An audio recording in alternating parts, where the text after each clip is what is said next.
Hello, everybody. My name is Deja, and but yeah, I just wanted to share my experience being here at JMMI. I've been here for about a year and some change. I've been here since July 15th of 2017.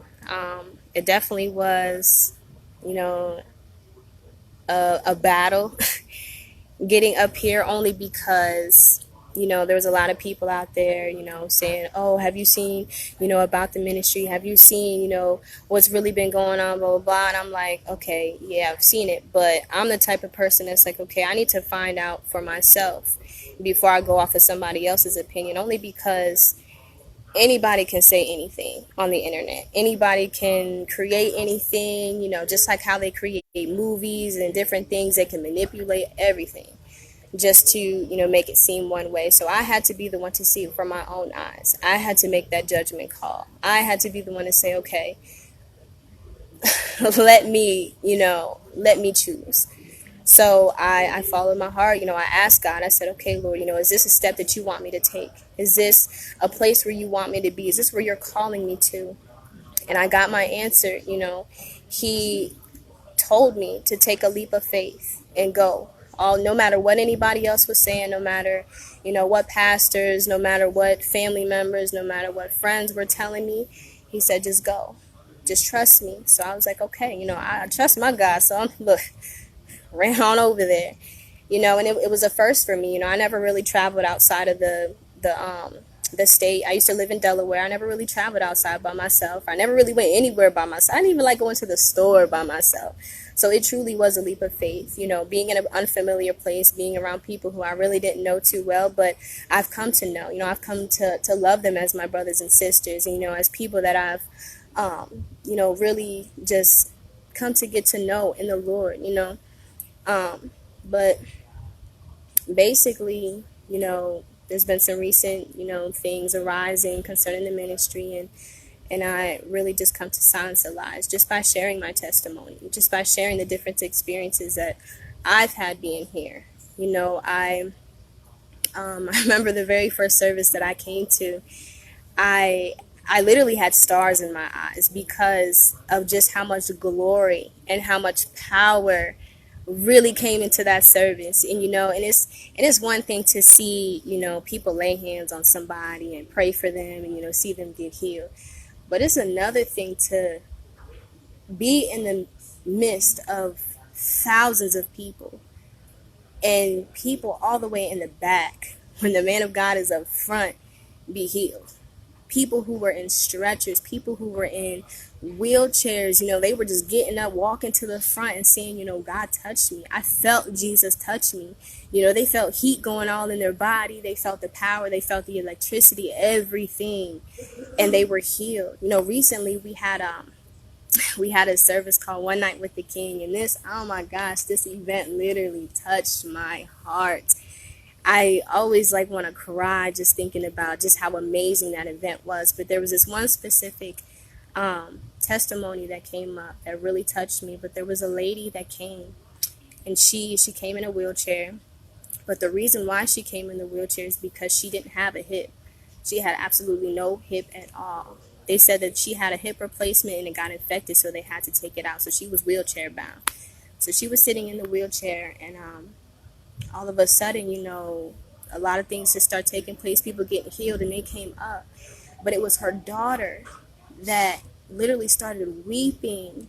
It wasn't even just a normal cry. She was weeping.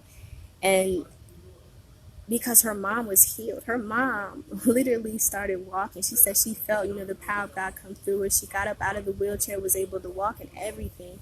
But her daughter was like, I don't care, if she didn't have the faith that she was going to be healed. I had the faith for her. And literally God touched her where she was. It definitely was, it was an amazing sight to see. And I've had so many other experiences being here, so many different things that have touched me, different areas that I've grown in. Literally, I probably wouldn't even be on a video like this, but I've grown in a lot of different areas. I'm more open now. A lot of people who know me back at home, y'all know me as like the little turtle that was just always kind of in the shell, really not talking to nobody, not really standing up in the pews or, really raising my hands or anything. But If only you could see me now. If only you could see literally the things that have taken place here. Just it's amazing. It really is. And I won't share everything tonight because I'm gonna be on for the next 4 nights, really just sharing my experience here, really sharing my testimony being here. And this testimony is something that nobody can absolutely take from me. Absolutely nobody. Nobody can take away the experiences I've had. Nobody can take away the visitations that I've had from Jesus, the different things that he's taught me, different things that he's, shown me, even who Apostle Taylor is. Jesus has visited me quite a few times, telling me who Apostle Taylor was, sharing with me that, that's my friend. That's somebody who really pursues after my love, really pursues after a relationship with me. And one thing that I'm so excited about is the fact that he's teaching me how to have this very same relationship with Jesus. He's not teaching me how to, do spells and whatever the freak cults do. Like, he's not teaching none of that stuff. He's teaching Jesus. He's teaching how to love Jesus, how to really connect with him, how to really get in tune with the Holy Spirit and really operate in the power that God has given us. There's so much about myself that I didn't even realize.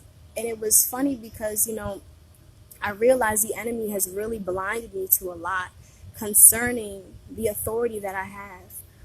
Just being in God, just being in the kingdom of God, the authority that I have over so many different things.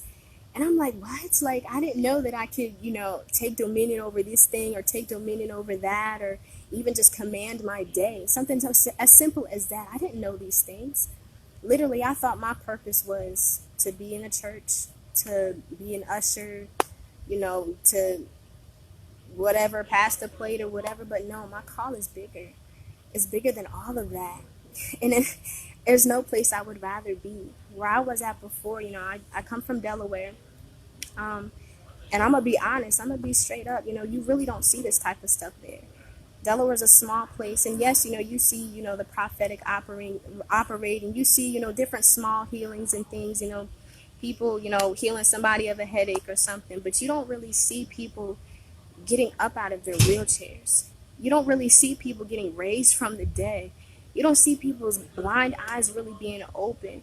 You don't even see people really going after God like that. We have churches literally on every single corner. No lie, no exaggeration.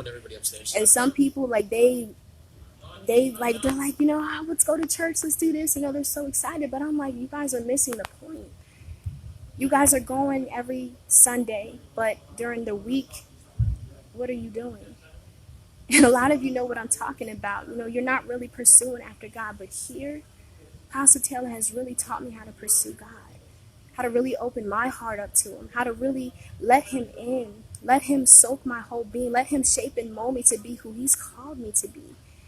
Yes, we were called to be, priests, to have that church, assignment, but first we're called to be kings. We have a kingly assignment, meaning there's an assignment that we have to the world, to the souls that are lost, to the souls that are really in need of the real God. Think about it. We're in such a dark place now, to the point where literally people are so closed. Their hearts won't even receive, even when we try to minister. Not we, but back in where I used to be. If you would try to minister to somebody, they wouldn't even, they're like, I don't want to hear no preaching. But you know what? That's true. They don't want to hear preaching anymore.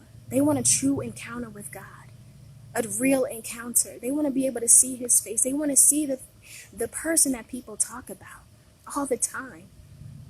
And that's really all it is. So I want to invite you guys, just come see it for yourself.